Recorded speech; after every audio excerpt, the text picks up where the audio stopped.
Numbers 16. Korah, Dathan, and Abiram. Korah son of Izhar, the son of Kohath, the son of Levi, and certain Reubenites, Dathan and Abiram, sons of Eliab, and son of Peleth, became insolent and rose up against Moses.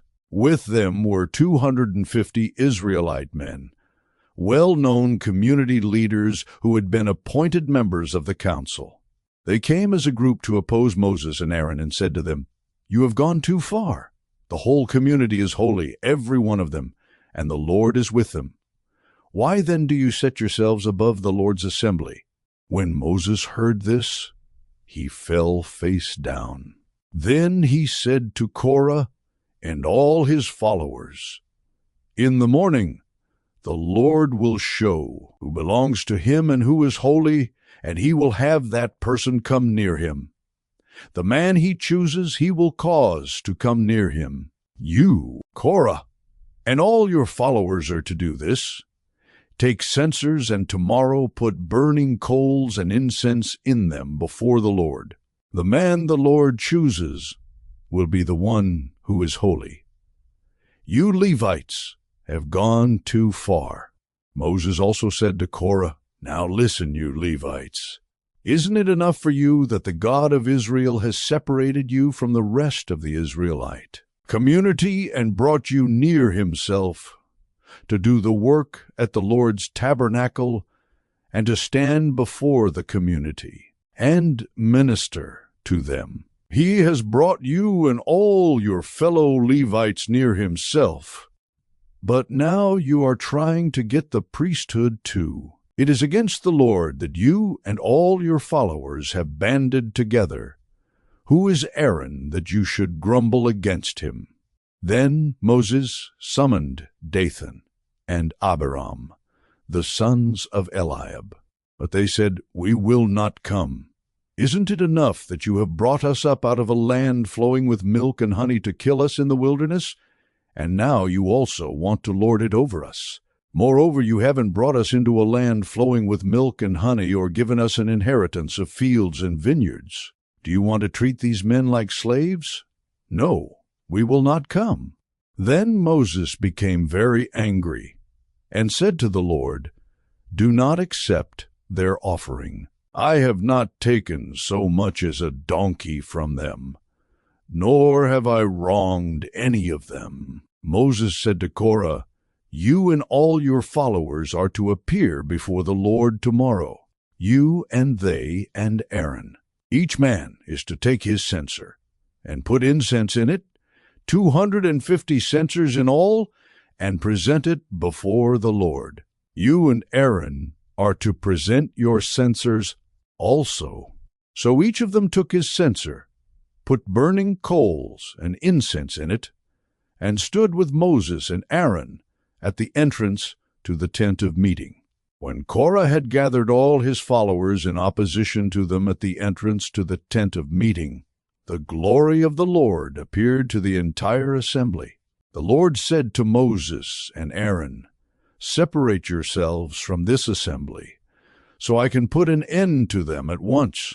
But Moses and Aaron fell face down and cried out, "O God, the God who gives breath to all living things, will you be angry with the entire assembly when only one man sins?"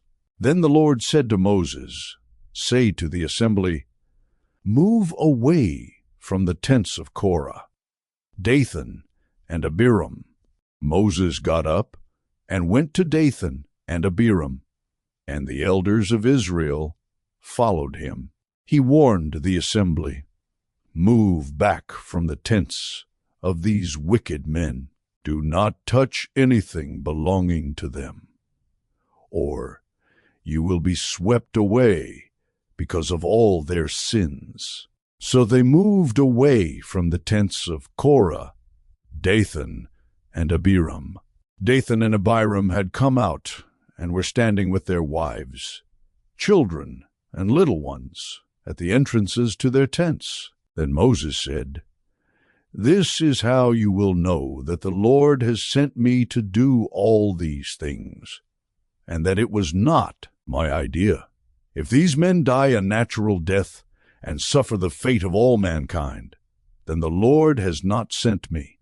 But if the Lord brings about something totally new, and the earth opens its mouth and swallows them, with everything that belongs to them, and they go down alive into the realm of the dead, then you will know that these men have treated the Lord with contempt.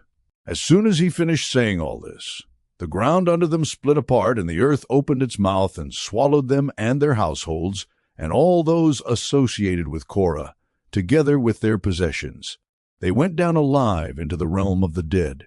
With everything they owned, the earth closed over them, and they perished and were gone from the community. At their cries, all the Israelites around them fled, shouting, "The earth is going to swallow us too." And fire came out from the Lord and consumed the 250 men who were offering the incense. The Lord said to Moses, "Tell Eleazar son of Aaron, the priest, to remove the censers from the charred remains and scatter the coals some distance away, for the censers are holy. The censers of the men who sinned at the cost of their lives.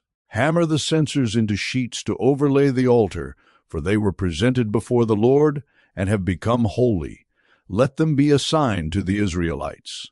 So Eleazar the priest collected the bronze censers brought by those who had been burned to death, and he had them hammered out to overlay the altar, as the Lord directed him through Moses. This was to remind the Israelites that no one except a descendant of Aaron should come to burn incense before the Lord, or he would become like Korah and his followers. The next day, the whole Israelite community grumbled against Moses and Aaron. "You have killed the Lord's people," they said.